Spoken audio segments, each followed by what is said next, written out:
হজলা এবং শ্রদ্ধা সম্পর্কে দু চার কথা বলার জন্য শান্তনু মুখোপাধ্যায়কে।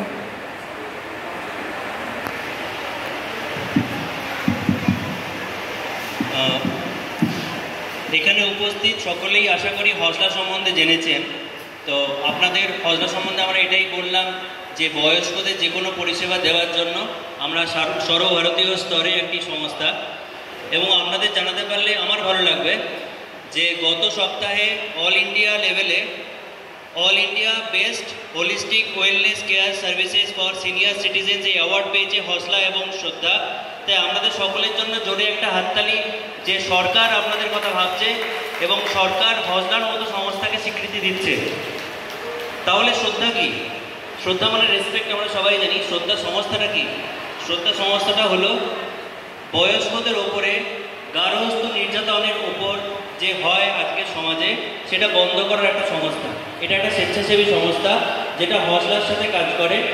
শ্রদ্ধা ডোমেস্টিক অ্যাবিউজ যে বন্ধ করে।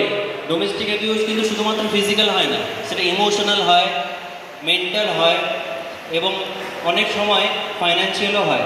তো কাউন্সেলিং এবং মিডিয়েশনের মাধ্যমে শ্রদ্ধা এই যে একটা সেন্সিটিভ ঘটনা যেটা নিয়ে মানুষ কথা বলতেই চায় না সেটা করে। কেন করে?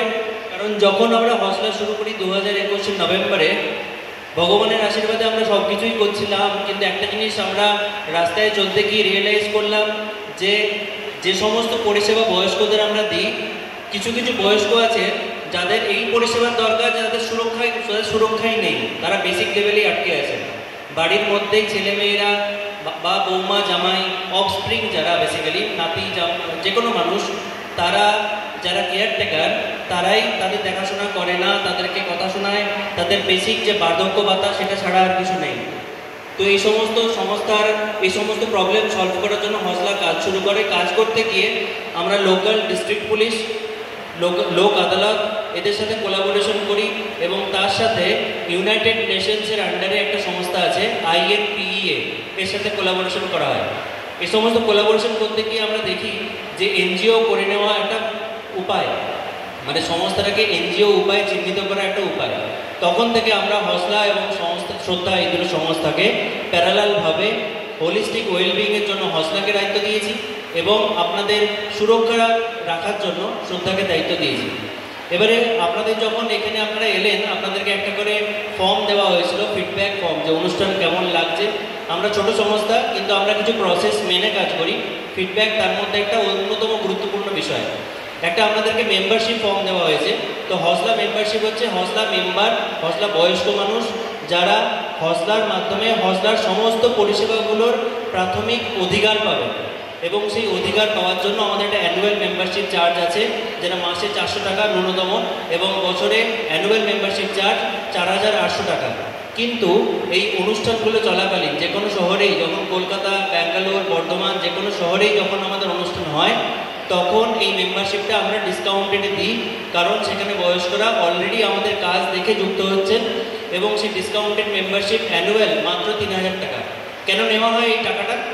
কারণ আপনাদেরকে পরিষেবা দিচ্ছে শুধুমাত্র আমি না, ওখানে বসে আছে কনস্ট্যান্ট সুমন।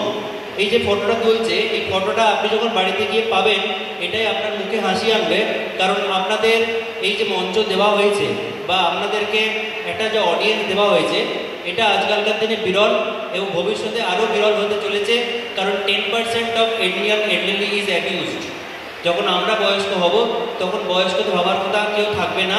তাই গার্গী বা সুমন বা সুতোবার মতো ইয়াং জেনারেশন আছে, যাদেরকে আমরা কিছু ন্যূনতম পারিশ্রমিক দিয়ে বলি যে তোমরা বয়স্কদের জন্য কাজ করো, তাদের কেরিয়ার, আপনাদের প্রবলেম, তাদের জীবনে তারা সমাজসেবা করতে চায়, সেই রূপরেখা হচ্ছে হজলা। আপনাদের জীবনে যে জিনিসগুলো নেই সেটা ফিরিয়ে দেওয়া বা আপনাদের অধিকার ফিরিয়ে দেওয়া হচ্ছে হজলা। যদি আপনাদের কিছু ডাউট থাকে, আপনার ডকুমেন্টগুলো পড়ুন, আমাদেরকে যে কোনো সময় ফোন করতে পারেন।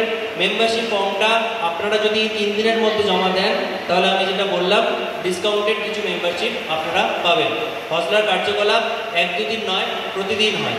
রবি থেকে শনি প্রতিদিনই আমাদের হজলার কিছু না কিছু কার্যকলাপ হচ্ছে। আপনার যেমন পছন্দ, আপনার বাড়িতে যদি আপনাকে প্রায়োরিটি না দেওয়া হয়, এটুকু বিশ্বাস রাখুন যে হজলাতে আমি আমার মা বাবার থেকেও বেশি প্রায়োরিটি আপনাদেরকে দিই। তাই আপনাদের নিজেদের সুবিধার্থে, নিজেদের ভালো থাকার জন্য আপনারা হজলার সঙ্গে যুক্ত হন, আর যে কোনো রকম প্রশ্ন আপনারা এই অনুষ্ঠান চলাকালীনও করতে পারেন।